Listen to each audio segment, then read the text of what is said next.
Ayo, parents. Choosing a school for your child here in Malaysia, wow, it's one of the biggest decisions you'll ever make, right? It really feels like their entire future is in your hands. But don't you worry, we're going to help you make sense of it all. Let's get right into it. So you start looking at the options. You've got national, Chinese, Tamil, private, international, and suddenly your head is just spinning. It's a real school maze out there. But in this explainer, we're going to give you a clear map to find the path that's just right for your family. Okay, first things first. To really understand the choices we have today, we actually need to rewind a little bit.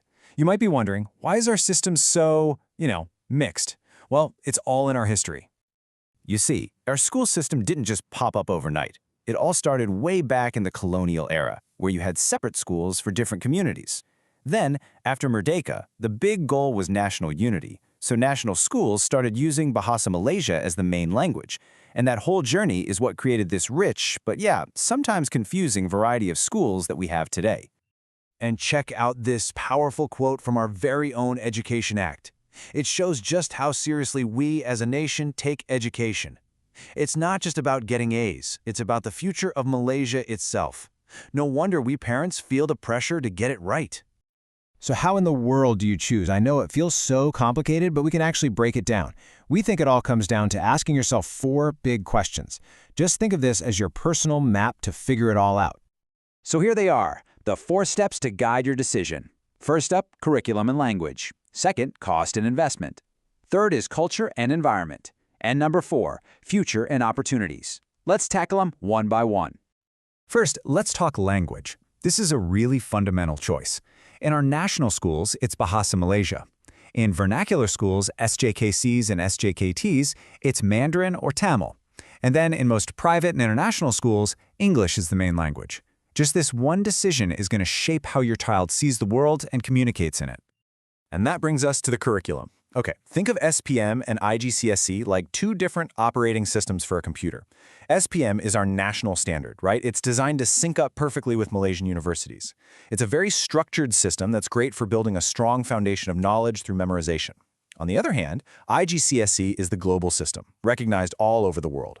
Its focus is different. It's less about remembering tons of facts and more about applying that knowledge and thinking critically.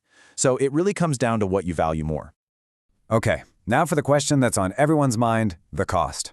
And man, the difference is huge, can see or not. Public schools are government funded, so the fees are very, very low. But when you look at private and international schools, you are looking at a serious investment, anywhere from 10,000 to over 100,000 ringgit a year.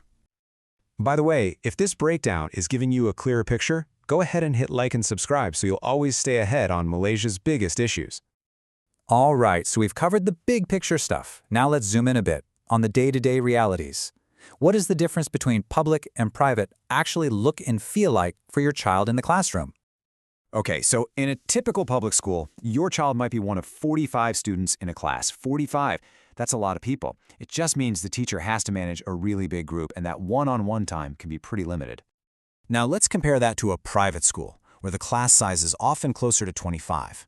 You see, with fewer students, teachers can give much more personal attention, and they can even tailor their approach to how each child learns best.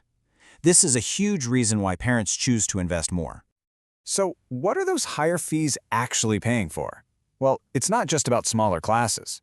We're talking about much better facilities, modern science labs, tech hubs, and a much wider menu of activities. Things like robotics clubs, coding classes, or debate teams that really prepare kids with practical, real-world skills that go way beyond textbooks. And finally, let's talk about the future. Where can each path lead? The local school path builds a really strong foundation in our national culture and language. It's the smoothest route into our local public universities, and it's essential for a career in government. The international path, though, is designed to open doors all around the world. It prepares students to study abroad and is highly valued by employers who are looking for strong English skills. So after all of this, you might still be asking, okay, so which one is the best? And you know what? The real answer is, there is no single best school. The best school is the one that's the best fit for your child and your family. So, to make it easier, here's a simple checklist. A local school is a fantastic choice if affordability, a strong command of BM, and a clear path to a local career are what's most important to you.